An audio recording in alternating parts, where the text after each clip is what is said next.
Test it, see if Just talk. Hello? Hello?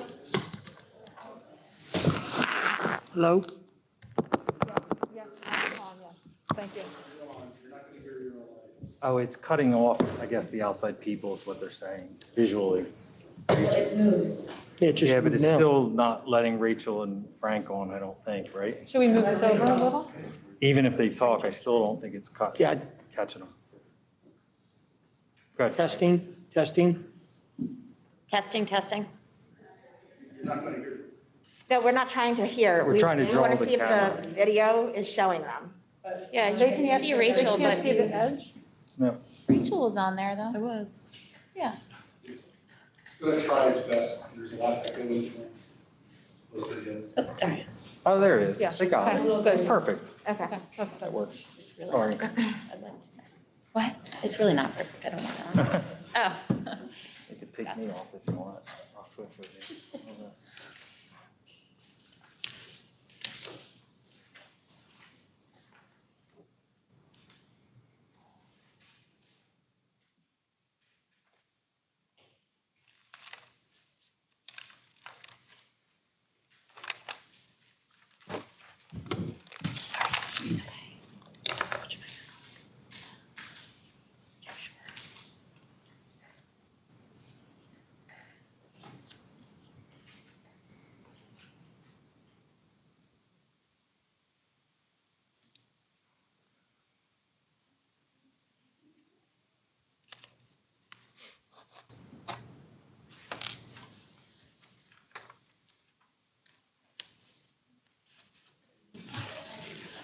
Ready?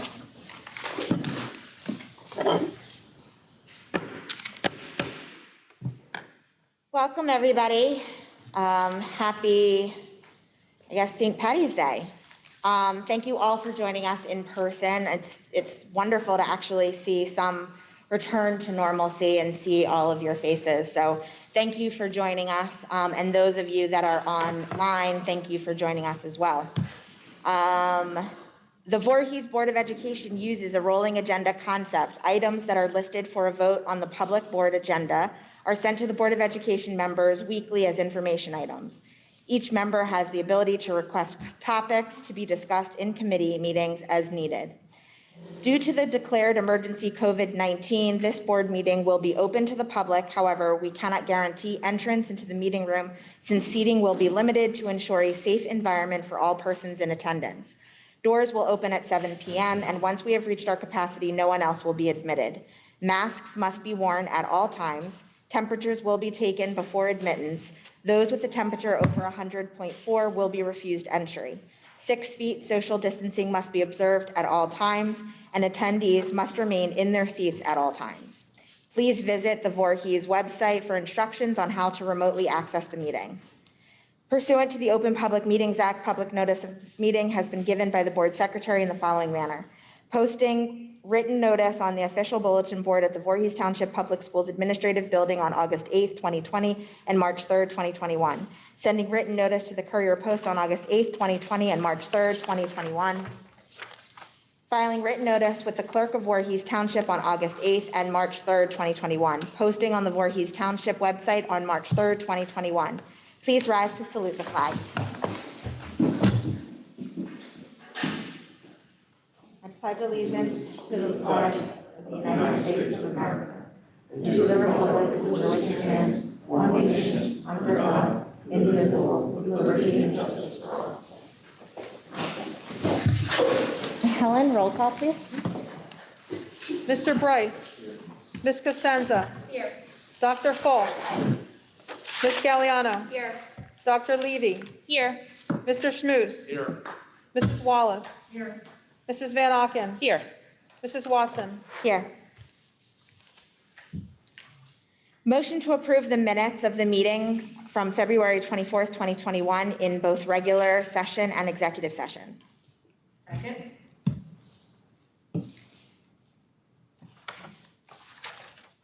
Mr. Bryce. Ms. Cosenza. Yes. Dr. Falk. Yes. Ms. Galliano. Yes. Dr. Levy. Yes to regular session, abstain to executive session. Mr. Schmus, Yes. Mrs. Wallace, Yes. Mrs. Van Auken, Yes. Mrs. Watson. Yes. Information items? David? Yeah, you'll see the attachments for fire drills, safety drills, as well as the bus evacuation drills. The addition of the HIB report, you will see that there was one confirmed case, and that is for the entire year so far. So that's a good sign. And that's it. Thank you. No items under communications. Helen, Board Secretary report, please. Thank you. Under finance item, we have the budget that will be submitted to the county. It's our preliminary budget. It's due to the county by the 22nd of March. The operating budget is $63,406,407. The special revenue budget, which is grants, is $1,017,264. Debt service is $1,350 for a tentative budget of $65,424,021. The tax levy is $49,421,017 for operating and $10,000 for debt service. I'll give you a few highlights of the budget itself.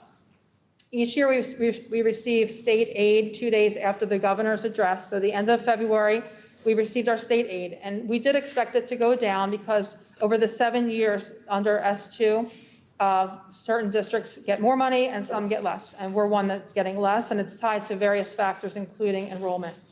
So this year we got less state aid of $316,573. The total state aid that we received is $4,958,936. We do expect reductions over the next 3 years in order for them to get us to the funding that's under their SFRA formula. The 2021-22 budget maintains all existing programs, student services, and stays within the 2% cap on taxes. The local tax levy this year is actually a net number of 1.97%, which is $956,934. So the regular budget has an increase of 2% tax levy, and the debt service went down by $12,106. The total budget, now this year, the total budget is higher than it has been before, and that, I'll give you the reasons why. The budget is higher by $6.9 million. Approximately $6.2 million is from the following: the kindergarten addition of around $4.4 million, new staff for the kindergarten classes of about $590,000, an increase in capital outlay construction of about $1.25 million, and all of that is being funded by capital reserve and surplus. The surplus is from the 2019-20 school year, as well as our regular budget. So again, we're doing $6.9 million more things, but the tax levy is still below the cap of 2%, because we can utilize our reserves and we can utilize surplus. So that's really a good position to be in. On the other side, though, the net valuation taxable, which is the ratables, they've decreased, and we haven't seen this in many years. They decreased by $12.4 million. I got that information from the township. So typically, ratables are increasing, but right now, just because of the environment that we're in, ratables are decreasing. So based on that, the effective rate on the tax levy, or the tax rate, is 2.4%. So the increase is $93.62 per year on an average house valued at $259,701, and that equates to $7.80 per month. Some other news that we have that will really help going forward is there's 2 grants that just came out. One is the CRRSA, and we're receiving $832,120, and that includes accelerated learning money, mental health money, and they call it ESSER 2 money, and that can be used for many things to help with learning that was lost during the time period, or social distancing, or improvements to the buildings, HVAC, all that kind of stuff. And then probably people have heard about the America's Rescue Act. We're slated to get anywhere between, we've seen 2 numbers. One is $1,860,000 and the other is $1,960,000. And again, all of that is to help get schools ready to go back and to kind of bridge the gap for anything that was lost during the time period. So that's the overall of the budget. Like I said, we'll submit it to the county, they'll review it, and then we'll have a public hearing on the budget on May 5th. And then the board votes on the budget, the final budget at that point. That's all I have there. And the next topic under Board Secretary's report is we're really happy to say that we received $3,000 from our joint insurance fund, and that's an increase. Last year we received, it's an award really, of $1,000. This year we received $3,000, and it's to put towards safety items. And we really have to commend Mark McNone. He's our supervisor of buildings and grounds, but we kind of put him in charge of safety. So he holds lots of safety meetings, and there's a checklist they have us do, and he really increased all the items that we've done with meetings and classes that he has the custodians go to and so forth. So we're in the Elite 2 status, which is the highest status you can get in this joint insurance fund. So we were happy to get the $3,000. And then some other grants. I just talked about the 2 federal type grants, but we are also receiving a grant of $3,500 from the Voorhees Breakfast Rotary Club, and that's to help students that will be in need. So that's also getting approved. We're accepting the funds on this meeting. So lots of exciting news. Thank you. Thanks, Helen. David, Superintendent Report. Thank you, Madam President. Just a few comments tonight before I get into the school highlights. I just want to thank Helen and Danielle, the entire business department, and the board members as well. It's a team effort in trying to develop this budget and really put those funds to good use for the kids of Voorhees, and she just does an excellent job. So I'd like to thank her and her whole department. So keep up the good work. Next, I think we had I know we had a student reader who did read for the presentation you're about to see. Unfortunately, we had some technical difficulties, so instead of a student voice, you're going to be stuck with mine, but I'll do my best. So if we can, we'll begin here with Read Across America and the Voorhees Township Public Schools, March 2021. E.T. Hamilton School had their first ever virtual family reading night to kick off the book fair. It was a star-studded event featuring Mr. Moskowitz and many of our amazing teachers. Thank you to everyone who participated. Crescent Elementary School. Crescent 3rd and 4th graders had a special virtual visitor, author of graphic novels, James Burks from California, visited their class. Crescent School celebrated Read Across America Day, and Mrs. Montgomery's student Brooke was ready to go with her favorite books and outfit.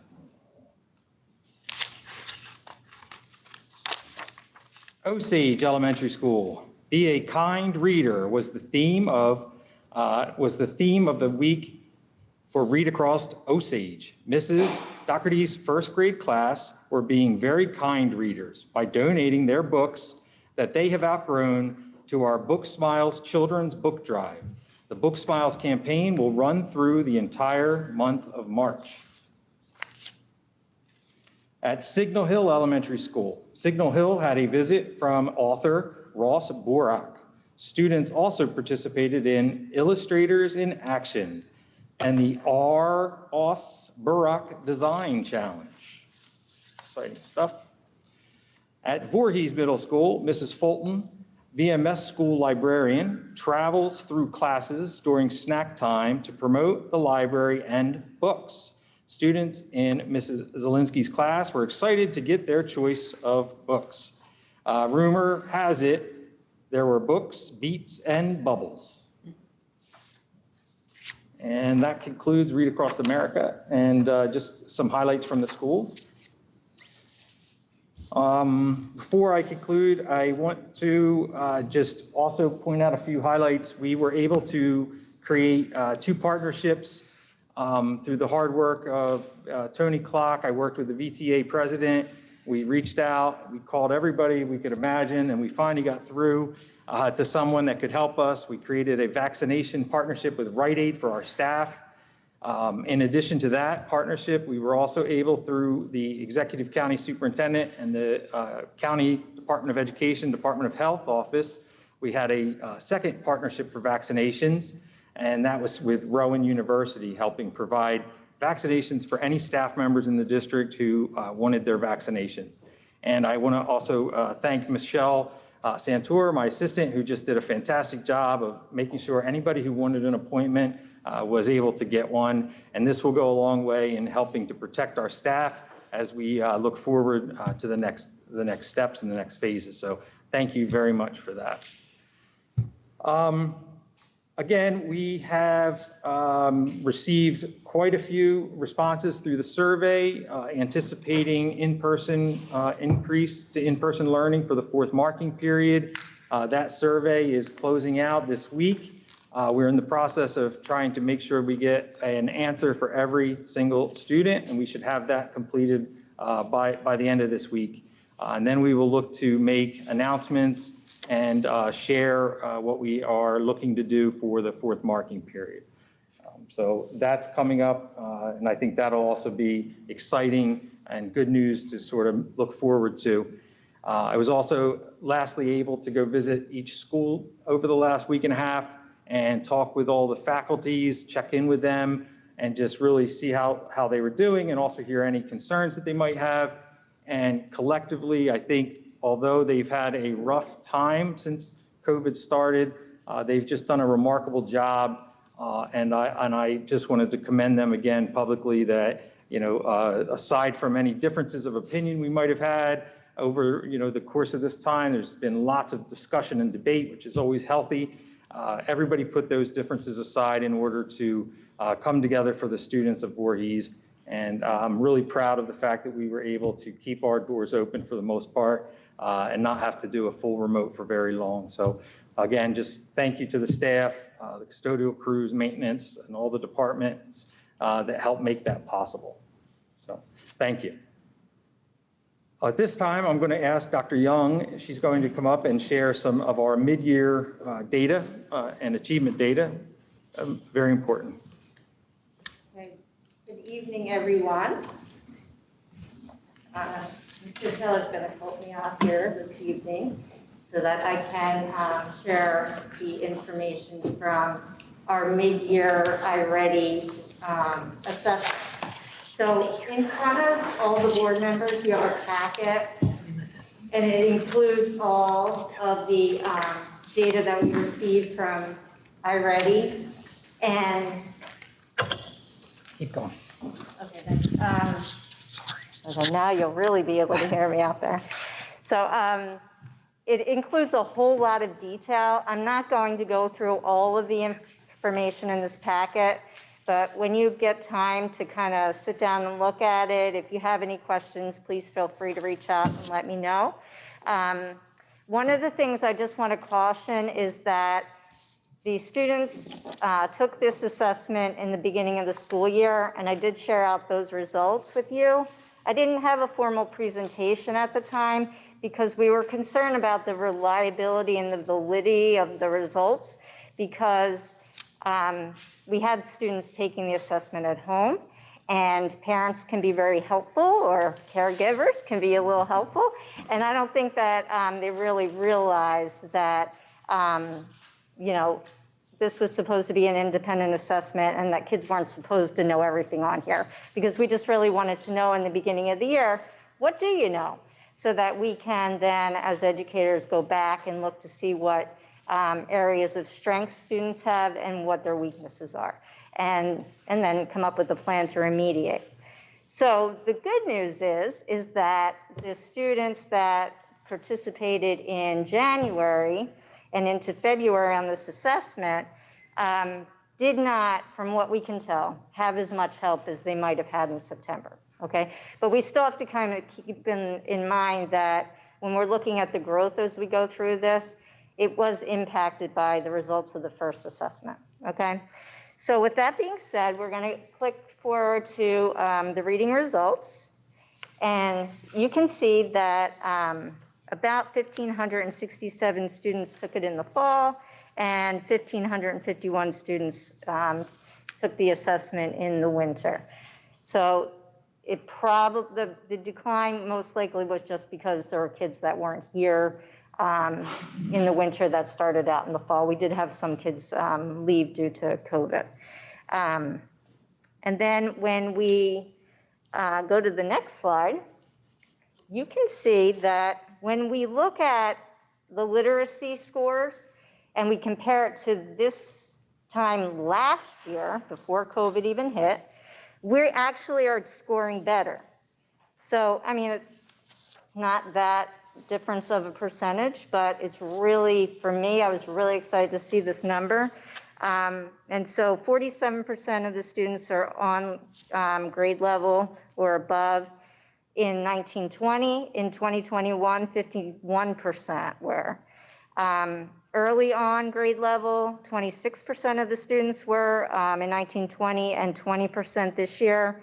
22 stayed the same, were one grade level below, which this is for their current grade level. So we haven't gotten to the end of the year. So you are going to have students who haven't mastered the grade level mid-year. Okay, so these are the students that most likely we're going to see bump up into the higher levels of yellow into the green by the end of the year. And then we do have more students who are 2 grade levels or below. And so I think that makes sense.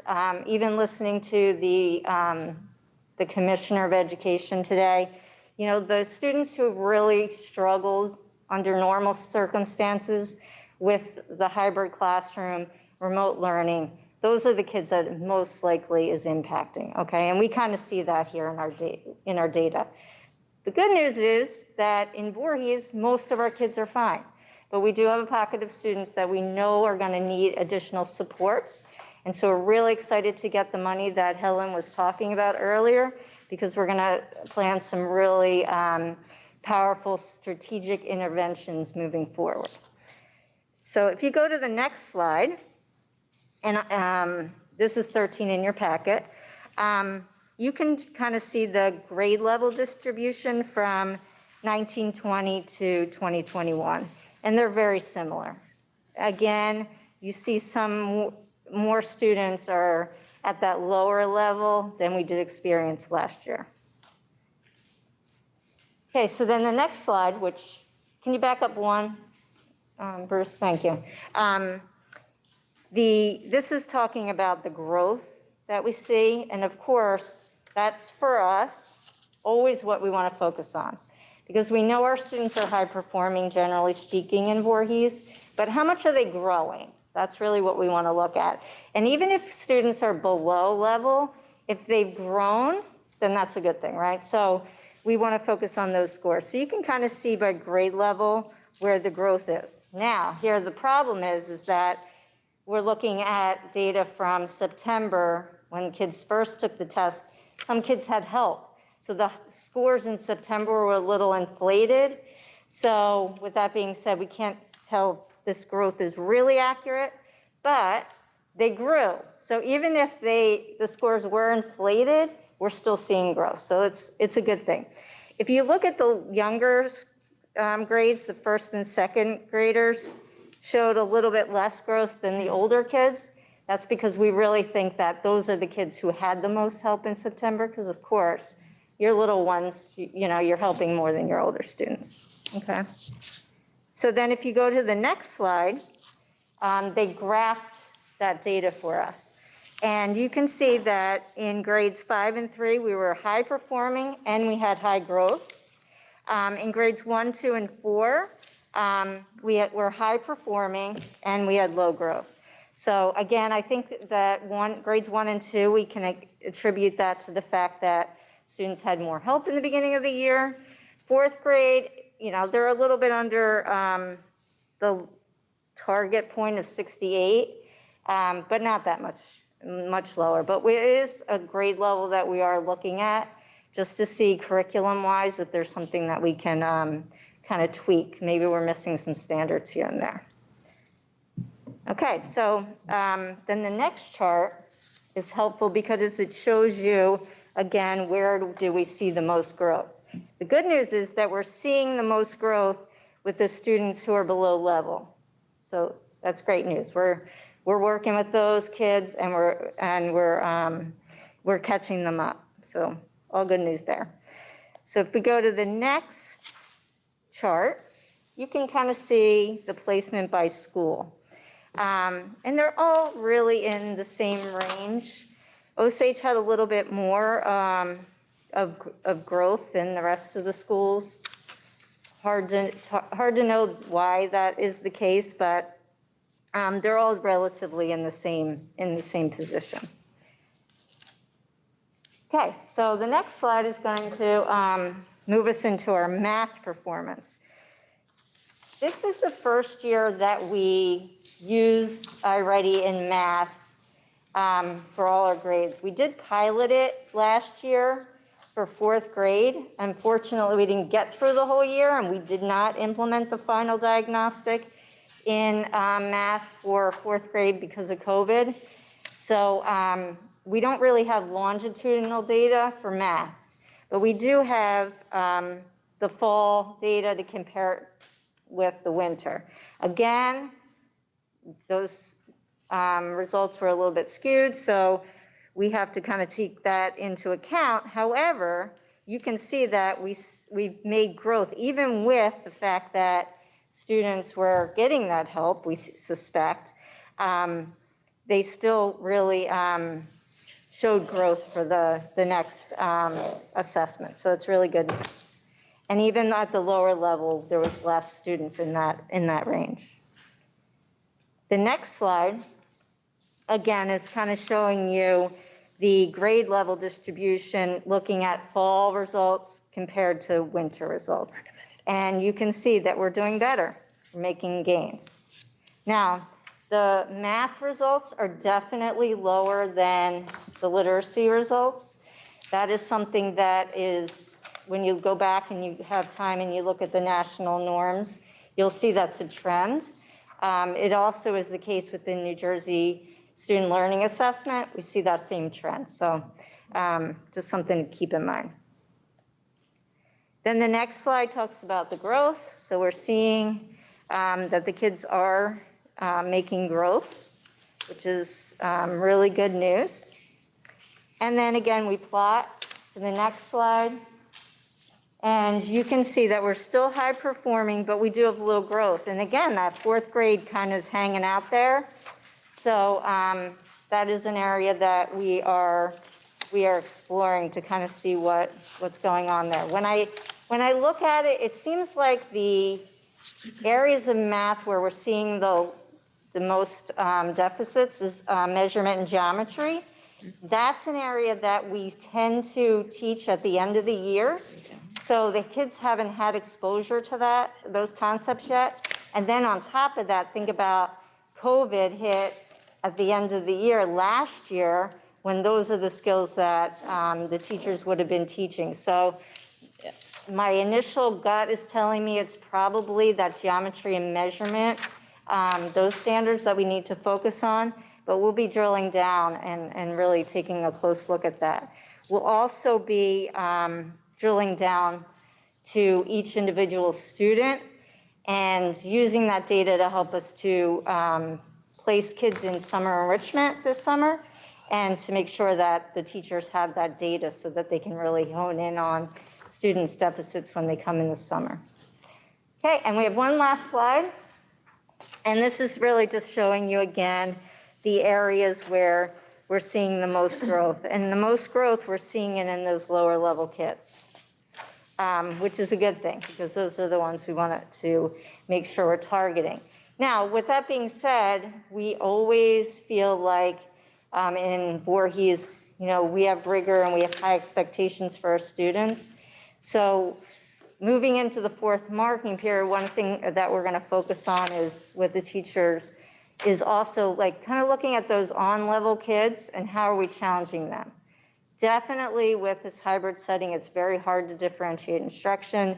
The level to which they can differentiate instruction is a little bit less than they would if they were all with them for the full day, but it is something that we will address with the teachers. But I just want to say that looking at this data, and I want to echo what Dr. Gentile said, the teachers have been phenomenal, and what they've been able to do, and the fact that our scores look really good and we're still high performing despite everything that's been going on is incredible. And the most important thing for your children is their teacher, right? So they're the ones doing the work, they're the ones making the difference, and they really are doing a great job, and they've embraced the hybrid model. And when I go in, I'm just impressed every time that I go to observe a teacher, because the things they're able to do, some of the things I've been trying to get them to do, I was just saying that to some of the teachers here tonight, we're trying to get that technology going for like 10 years now,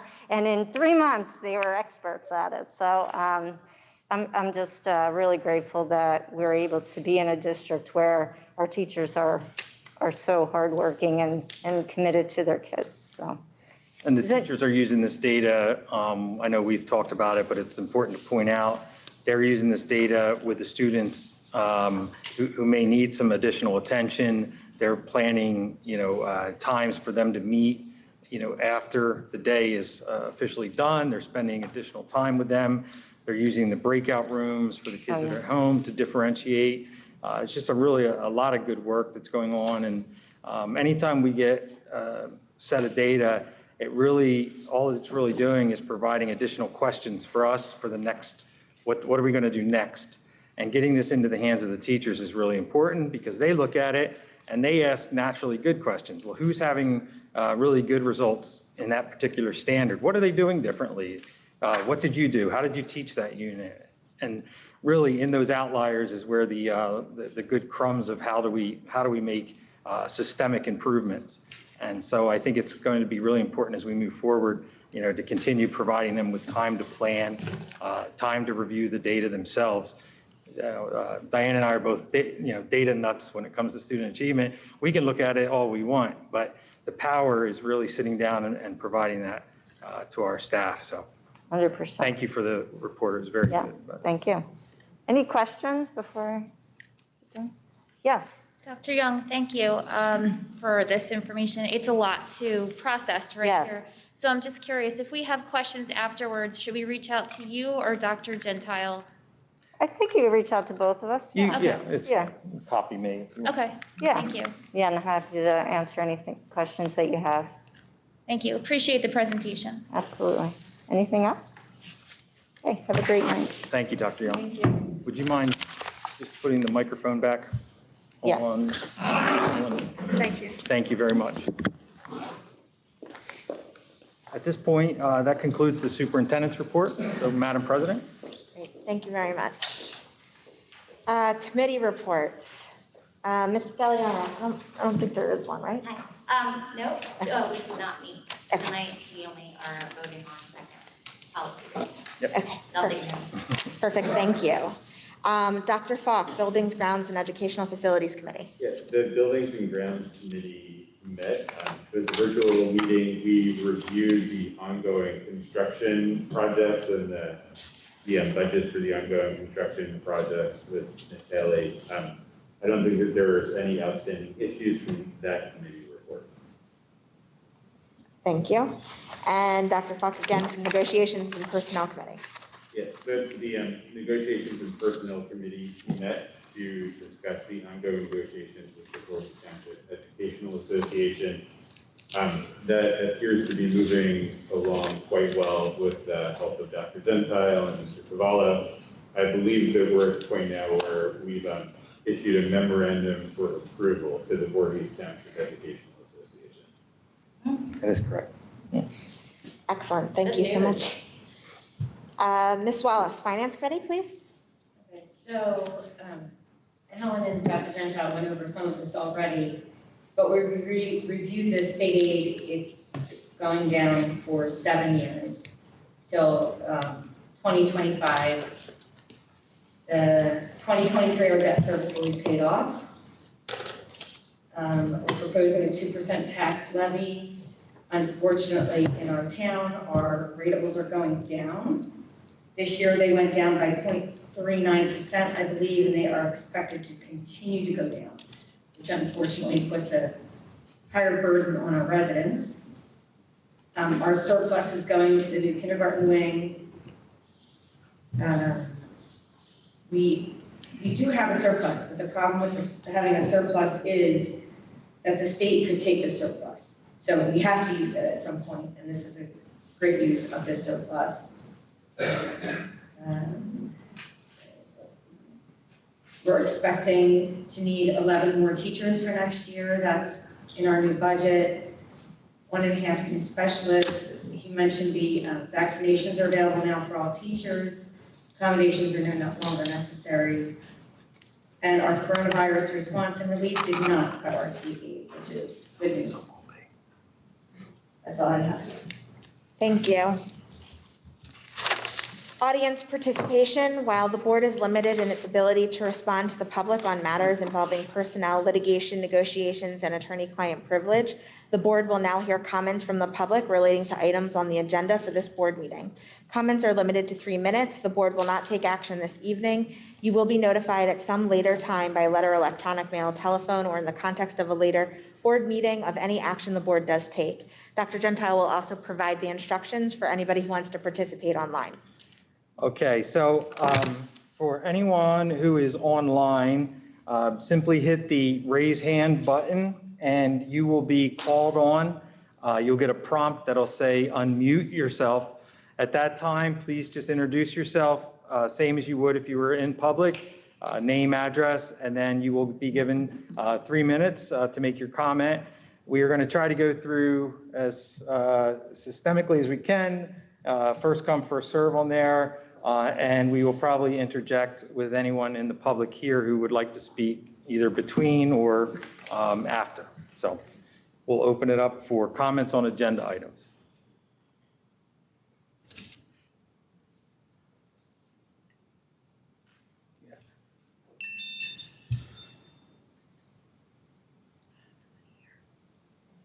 Okay, is that for There you go. all me? You're our first one, sir. Thank you. I appreciate that. Thank you. Good evening, everyone, and thank you so much for giving me the opportunity. My name's Anthony Clock. I live at 2519 High Street in the town of Port Norris in Cumberland County. And I'd also like to, first of all, just congratulate and thank Dr. Gentile and Dr. Young for their kind words on behalf of the staff and their acknowledgement of the work that the staff has done. I'd also like to just make a statement on behalf of just kind of marking this 1 year anniversary that our district has faced. On March 16, 2021, we reached the 1 year anniversary of COVID-19. This past year was unprecedented in the many challenges and obstacles encountered by our learning community. On behalf of the Voorhees Township Education Association, we would like to extend our deep appreciation to the Voorhees Board of Education and to the community of Voorhees for your commitment and dedication to the students and staff of Voorhees Township. From the complete closure of our public schools on March 6, 2020 through to our current incremental reopening to 5 days, the ATA is honored to have partnered with our dedicated board and administration in making the health and safety of our community a priority, while guaranteeing valuable educational opportunities for our students and families, both in person and remotely. We would also like to recognize Dr. Gentile and his administrative team for their willingness to partner with the VTA in the development and implementation of the Road Back Plan. Relationships among the Board of Education administration and staff is one that has been built over, is a relationship built over many years on time of mutual respect and trust. These relationships have quite naturally translated into efficient and humane classrooms in which our students are permitted to thrive and to achieve. While this past year has been extremely difficult for everyone, PTA looks forward to increasing student contact, and we are excited about the prospect of a normal school year in September. Thank you very much, and have a great rest of your evening. Thank you.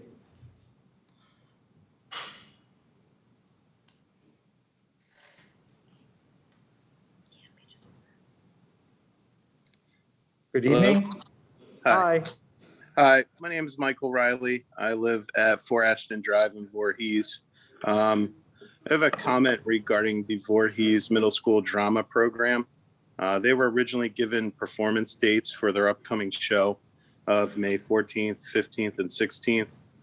We received notice that this was being changed due to the auditorium being, rented to an outside company, and thus shortening the production time by about 2 to 3 weeks.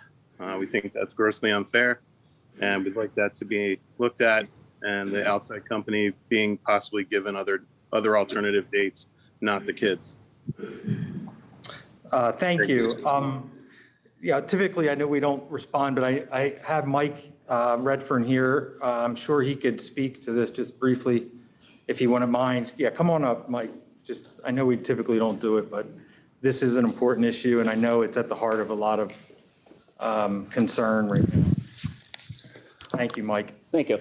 Just to clarify, the way it runs is, normally drama would book out from the middle of February to the middle of March every year. Obviously, COVID shut that down for this year. So they did reach out, drama reached out and asked if they could have a date in May, the month of May, to have the whole month, which is extremely difficult because when COVID hit, we shut down, the theater has been completely shut down since last March. So we shut down some of our local Voorhees Ballet, our South Jersey Ballet, New Jersey Ballet. They've been shut down. They didn't do their Nutcracker in December. So we're really trying to work with them to keep them in business, to try to work with them. So we do have 2 weekends in May that are available to drama. The theater is completely open to them now. So they want to go in there, they can start rehearsing tomorrow. So we do have 2 weekends in May. I was on the phone to another group to see if I can move them. One of the problems is if I move them or cancel them, then drama is they do a nice job. They have all their things set up. So if I move a group, then they need every weekend prior to that group to be in the theater. So I am trying to work with it. I'm trying to work with the communities. COVID has hit us, but we're trying to, keep these companies in business and keep them up and running. But we definitely have 2 weekends in May that drama can have either one of them. And I'll have more information hopefully tomorrow. Okay, great. When I hear back from the third company. I appreciate that. Okay. Thank you.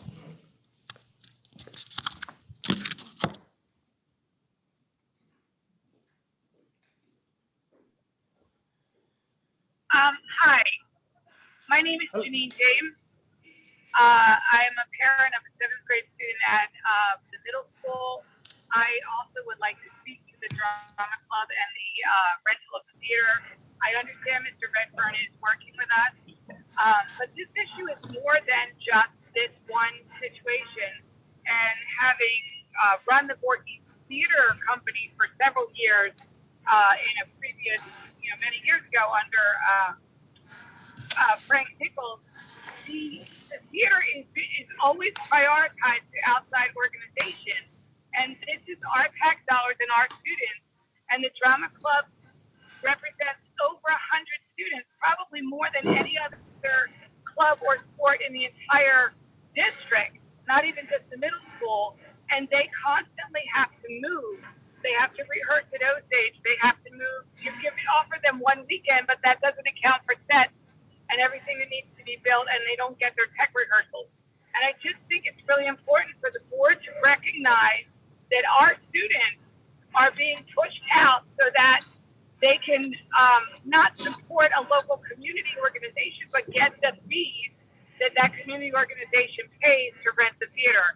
In addition, our department, our drama club, has to pay rental fees and has to pay for custodians. I don't understand why our students and our club has to pay to rent the school that they go to every day. And I think that it's important that the board, that be brought up to the board, that our kids are being penalized. The sports teams don't have to pay for the custodians. The science club that stays after school doesn't have to pay to use the science classroom, but we have to pay to use the theater that is in our building. Thank you. Thank you for your comment. We'll continue to look at this. As far as fees for the custodial rental and having the custodians there, that's something we can rectify right away, and we can take care of that so that our own clubs won't have to pay that portion of it. So something I had planned to talk to Helen about, but Helen, we're talking about it. We'll follow up. I'll follow up with you. So. I mean, I can't really answer to this. I don't know if Mike wants to say anything, but typically, if an outside entity is using our facility, we would charge for anything that we would have to pay for overtime. I mean, I think if one of our own clubs is using it, I'm not aware that we charge for that. Can I just ask Mike or no? Well, I guess if we are, we're going to change that because you agree with me. I don't think we do. But do we, Mike? Well, typically, if the building is closed and we have to hire custodians just for that specific group, then we don't charge the building, obviously, we Right. just charge for what we have to pay the custodians to come in on the weekends. For the group, but I mean, for our own internal clubs. Yeah, they Right, do. typically they did pay Okay. just for the custodial hours. Okay. I mean, if obviously want to change that, Okay. I'm fine with that, Yeah, it's certainly not, Okay, all right. not I- Mike's rule. Thank you. Thank you, Mike. That's it. Any more, Bruce? Okay, any comments in the audience? Yes, let me hear. Go ahead. Yep, please. Hi, my name is Jacqueline Krispakowski. I'm from Voorhees Middle School. I just wanted to acknowledge Dr. Gentile came in and spoke to the middle school and heard our concerns that we had about extending to a full day. I know from my point of view, from 1:30 until 3:30, sometimes way longer, that is my time as a middle school teacher to reach out to the students who are remote, who need extra help. Those who are in school, they stay with me. That time is imperative at the middle school. And that time is imperative for us to, sometimes even it's not educational, it's social, emotional, where a lot of students coming in just to talk to me because they haven't been engaging with their friends and so on. So I just want you to consider, if you are making a choice or a decision about a full day, to consider, yes, the elementary is a different entity than the middle school. So please just consider that when making a decision. Dr. Gentile heard all of our concerns, so just when you make that decision, please realize that elementary school is much different than the middle school. Okay, thank you. Thank you. Any other comments? Board comments? I just would like to make a quick comment. Ms. Perez, thank you so much for coming. She's Oliver's, my oldest teacher, and there is so many opportunities, you're right, after school to help support the kids and, whether it's individual or test prep or just reviewing a lesson after class. So no doubt I see that for all of my kids' teachers. So I know you guys utilize that after school or after class, after school time very well. So thanks for mentioning that. Dr. Falk? Yeah, I would like to make a comment regarding the iReady, the results that we just received. And I think in a lot of our worlds, like outcomes speak louder than words, and words can be kind of trite. But these outcomes are incredibly impressive, and I think speak to the incredible dedication of our teachers, of our parents, of the students, of that entire learning triumvirate, and also the administrative staff, who I know have worked incredibly hard over the past year. So for our students to be able to demonstrate this rapid state of growth during this stressful time, I think is just tremendous. So I'd like to, again, express my thanks to that entire triumvirate that really works together to make this work. Thank you. Any other comments? Yes. I just wanted to also echo the sentiment that Dr. Falk said. I appreciate all of the staff coming together, and like David said, it wasn't easy at first, but I'm glad that we were able to work through this. The teachers are superstars and heroes. They have done and went above and beyond what we've asked them to do to make the school day successful for the children. So we really do appreciate everything that they have done so far. And I think they just deserve a round of applause again, but that was just nice.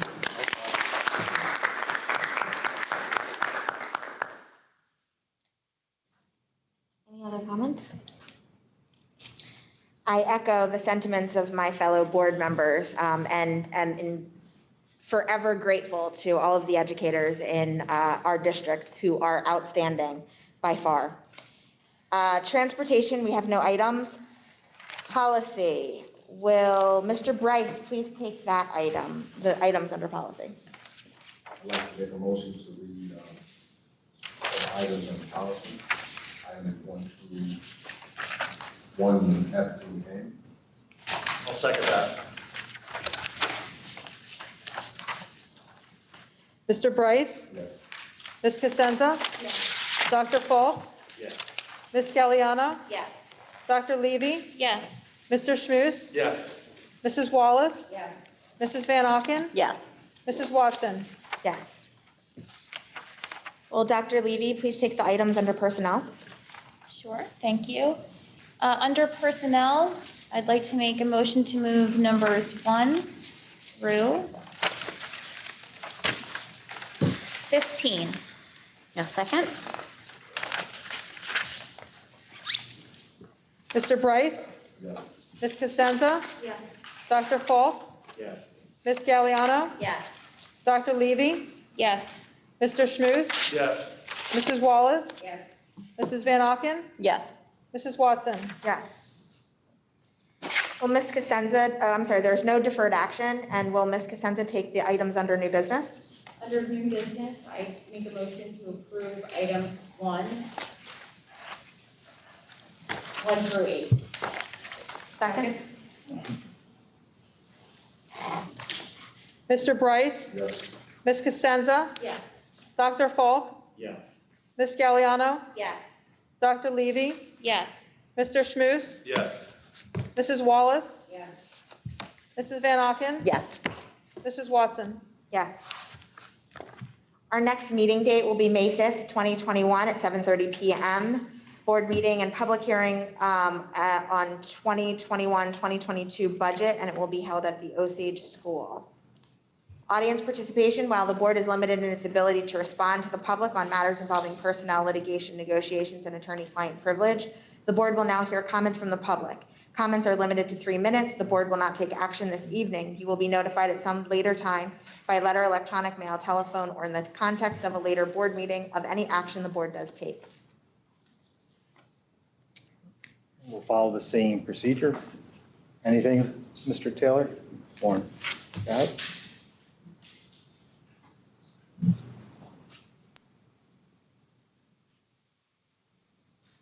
Good evening, Dr. Gentile and board members. My name is Julie Elliott, and I am a teacher at VMS. Thank you for the opportunity to speak tonight. I would like to make a statement regarding possibly moving to a full-day schedule. Moving to a full-day schedule at VMS would result in an extra 5 minutes per academic class and 30 minutes in the cafeteria each day. Over the course of the fourth marking period, this would result in 3.8 hours of each academic class and 23 hours in the cafeteria for each student. When considering the risk of exposure, the amount of time spent in the cafeteria is an important fact to take into consideration. Also, when making a decision for the rest of the school year, please take into consideration that the schedule has changed for our students several times. Once a decision is made for the fourth marking period, it would be detrimental to make yet another change. Please make a decision that will be in place for the remainder of the school year. Thank you. Thank you very much.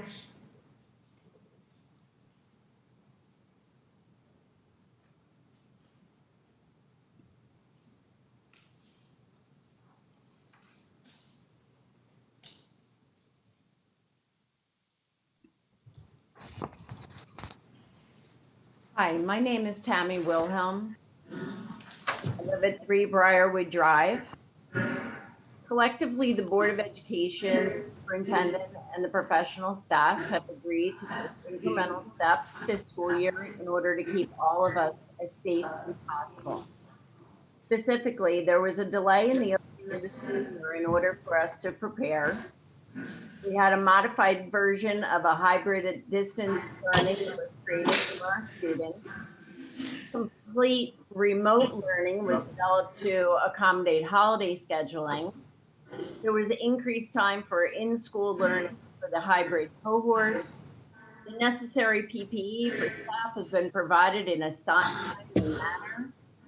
The HVAC systems were professionally evaluated for safety and efficiency. The UV sanitizing lights were installed without the district. 2 who knows how many more cases we would have had in Voorhees School District if these measures have not been implemented. The Board of Education, the superintendent, and the professional staff have been leaders in our region in meeting the needs of our community during this crisis. It seems like a logical progression to now entertain 5 days of in-person instruction for the hybrid students and any other students who want to return to in-person, as long as it continues to be safe. As of today, March 17th, 2021, we have had a total of 70 COVID cases that required official written notification to our staff. We return to a schedule where there will be 150 students in the cafeterias, unmasked, with teachers that have been assigned lunch duty. There'll be a real danger of super spreading. This challenge must be avoided. I trust that the board and the superintendent will continue to take the necessary precautions to keep us all as safe as possible in this pandemic. Eliminating lunch in the cafeteria for the remainder of the school year will be an effective prevention from unnecessary exposure. I appreciate all of you. Thank you. Thank you.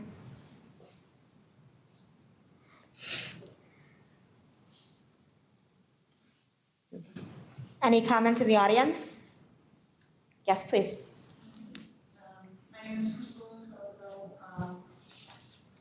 Just to speak in regards to the possibility of the full-day model coming back. First of all, I want to thank the entire Voorhees School District. We have done a phenomenal job as educators, administrators, parents.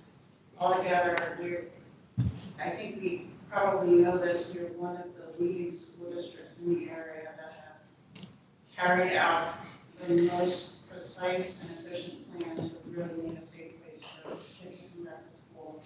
I say that as I have friends on the boards, schools in Western Township, schools in Eastern Township and surrounding areas where they're barely, back to any sort of hybrid models in some school districts.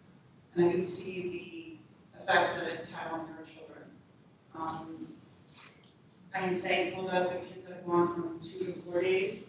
That's been great. I can tell you there are still a lot of emotional gratifications from these kids still having too much time in the rest of their day to just mentally zone out. And I know there's only so much that can be done. I have reached out to counselors in the schools, and there's only so much that can be done, within the school district, within the parameters that you have to help these kids emotionally. If the cafeteria piece is something that is, truly a concern and maybe needs to be held back on, or maybe some alternate method could be reviewed where the children eat in their classrooms and things like that, that seems to start to be a trigger. But I certainly see so many benefits both on the elementary and the middle school level, that these kids go back to school full time. And we have made so much progress, and as somebody said earlier, for us to have 70 cases from the start of all this. I apologize if I'm misquoting that, I think that's what it was, 70 cases. We've done a phenomenal job. I feel safe having my children in school and at home or anywhere else to tell you the truth. So I just want to thank everyone for all the hard work they've done. I feel it's super important to really evaluate changing back to a full day structure. And I'm sure the parents that are involved are going to continue to support the teachers as much as possible. I know I am. I'm constantly in touch with the teachers saying, how can I help? How can I support you? Because I do understand the extra toll it takes on everyone. Because it really takes all of us together to make this happen. It's not just one person, it's all of us together. So. Thank you. Thank you for your comment. Appreciate it. Hello, everyone. Good evening. My name is Joyce Lorella, and I teach at the Voorhees Middle School. And I know I've been rather vocal since the summer through these board meetings. And I just wanted to take the time to thank the board, as well as the administration, for listening to us in September. You really have worked with us to help make this a very successful year and as engaging as it possibly could be for the students. We've pivoted back and forth, hybrid, remote, and we've made incremental changes in the best interest of the kids. And I really appreciate that because, you know, little changes can add up to big differences. And I think that we've made those slowly enough that it's really been beneficial for not only ourselves, but the children. And I wanted to thank you for helping us, you know, keeping the apple cart from being upset by making the changes slowly. And finally, I think the kids really deserve the biggest hand here because hybrid and remote learning can be absolutely grueling on both ends. And they've really done a great job stepping up and doing what they needed to. It's hard, especially as a middle school student, to be motivated and to persevere every day in and out, 5 hours a day on Zooms and Google Meets. So I'd like to give them a hand also because this isn't easy for them and they've done a great job. Thank you. Thank you for your comment. Any other comments in the audience?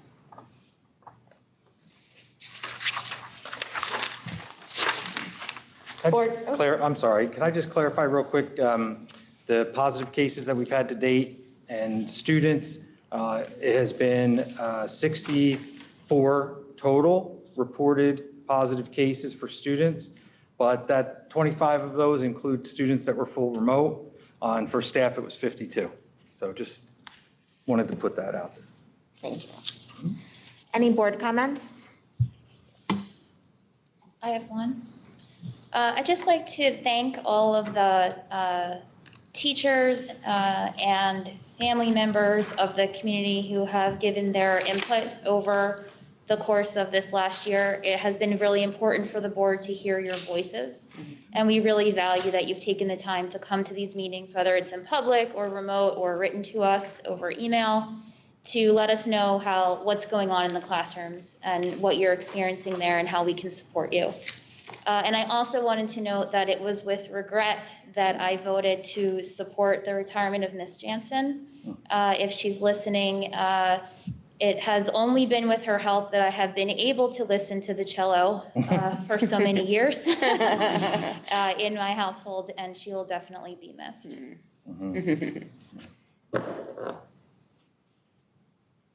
Any other comments? Mr. Schmidt, will you take the items under finance, please? Certainly. I would like to move items 1 through 19 under finance. Second. Mr. Bryce? Yes. Ms. Cosenza? Yes. Dr. Falk? Yes. Ms. Galliano? Yes. Dr. Levy? Yes. Mr. Schmus? Yes. Mrs. Wallace? Yes. Mrs. Van Auken? Yes. Mrs. Watson? Yes. We will now be going into executive session. I would like to gauge a time. I'm going to say we'll be back in an hour. I'm not sure. Be it resolved that pursuant to Section 8 of the Open Public Meeting Act, the public shall be excluded from that portion of the meeting involving discussion of personnel. Further resolved that the discussion of such matter in executive session can be disclosed to the public at such time as the board takes formal action. Please note that this is a corrected paragraph. Further resolved that the board will be in executive session for more than 30 minutes. Potential action may be taken upon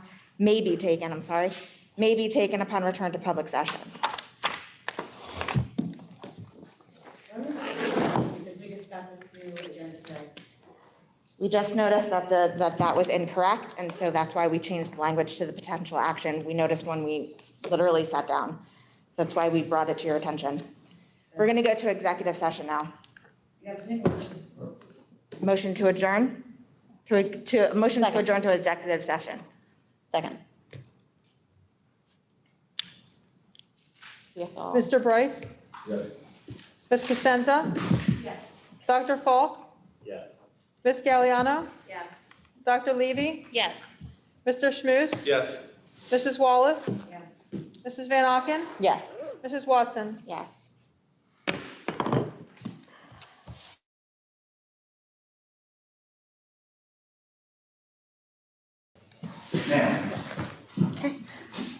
I know before we went out, that I said that the board could take potential action. The board is not taking any action tonight, and I need a motion to adjourn. Second. All right, all in favor? Aye. Aye.